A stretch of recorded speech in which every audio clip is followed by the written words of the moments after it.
क्या आपने कभी दर्द महसूस किया है? क्या हुआ है आपको कभी दर्द? मैं यहाँ वहाँ शरीर के अंगों पर लगी चोट के दर्द की बात नहीं कर रही हूँ दोस्तों। हरिओम, मैं शिवी योगी और आज हम ऐसे दर्द की बात करेंगे जो लाइफ के एक स्टेज पे हर कोई व्यक्ति फेस करता है। और मैं आपको ये भी बताऊंगी कि उस समय हमें किस तरीके से अपने व्यवहार को सामान्य रखना है। तो दोस्तों, जिस दर्द की मैं बात कर रही हूँ वो यहाँ हार्ट में होने वाला दर्द है।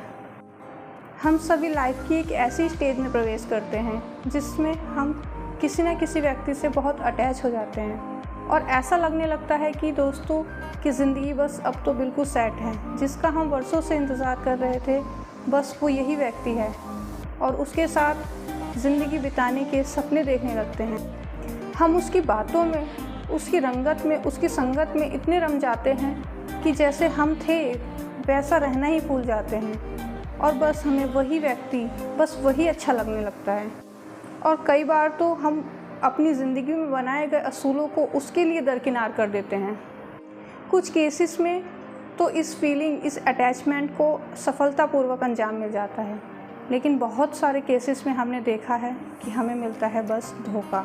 और फिर जो दर्द हमें होता है वो बहुत ही असहनीय महसूस होता है और ऐसा लगने लगता है बिल्कुल जैसे ज़िंदगी ख़त्म है। क्योंकि दोस्तों हम उस व्यक्ति के लिए इतनी फीलिंग्स को अपने दिल में ले आते हैं कि बस इसी के साथ जीना है और इसी के साथ मरना है। और तब हम जाके सोचते हैं कि आखिर ये था क्या जिसके साथ हम आने वाले 80 साल साथ में गुजारना चाह रहे थे, वो तो कुछ कदमों में ही हमारा साथ छोड़ के चला गया। दोस्तों, ज़िंदगी बहुत ही नरक लगने लगती है और तब हम सोचते हैं कि अब अपनी ज़िंदगी को ही ख़त्म कर दें। बिल्कुल अवसाद और डिप्रेशन में जाने लगते हैं। उस समय कुछ समझ में नहीं आता। अपने सारे बनाए हुए एम्स, हमारे जितने भी हमारे लक्ष्य होते हैं वो सारे पानी में मिलते हुए नज़र आते हैं। और फिर हम सोचते हैं कि क्यों ना अपनी इस ज़िंदगी को, जो कि हमारे माता पिता ने हमें दी है, हम उसको ही ख़त्म कर दें।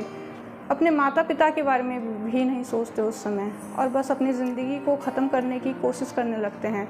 तो दोस्तों, मैं आपको बताऊंगी कि ऐसी अवस्था में, ऐसी सिचुएशन में, ऐसी कंडीशन में आपको किस तरीके से आपको संभालना है।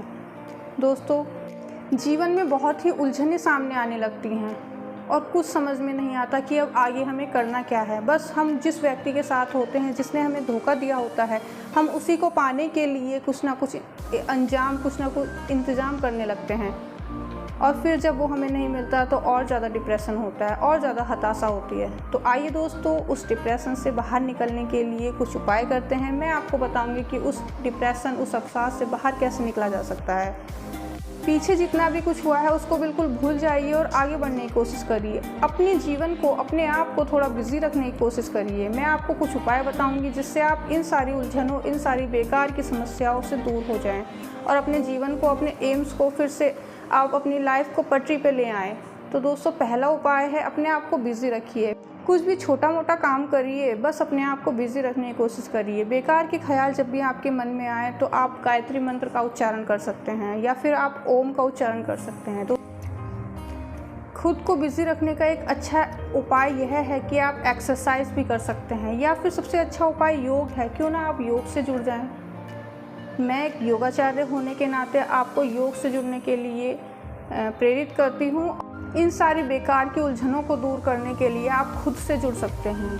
खुद से जुड़ने के लिए एक बहुत ही अच्छा उपाय है योग। योग के बहुत सारे आयाम होते हैं। उन आयामों में से कुछ भी एक आयाम आप अपनाकर अपने आप से जुड़ सकते हो, जिसमें से पहला आयाम है आसन।